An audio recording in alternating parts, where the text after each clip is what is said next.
అందరికి నమస్కారం. నేను మీ లక్ష్మి.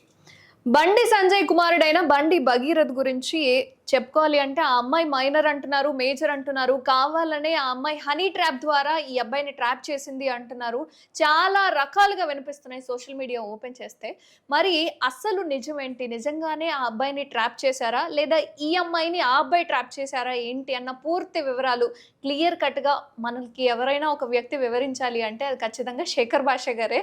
సో, నిజాలు ఏంటి అనేది ఆయన్ని అడిగే తెలుసుకుందాం. నమస్కారం శేఖర్ భాష గారు. యాహ్! ఏంటండి అసలు బండి భగీరథ్ మీద ఉన్న ఈ కేస్ అనేది ఫోక్సో కేస్ అనేది నిజంగా ఎవ్వరు తప్పించలేని కేస్ అది.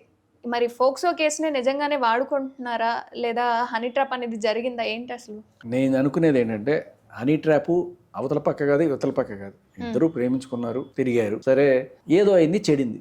హ్మ్. ఇద్దరికి చెడింది. చెడిన తర్వాత ఆ పంచాయతీ గట్టిగా అయింది.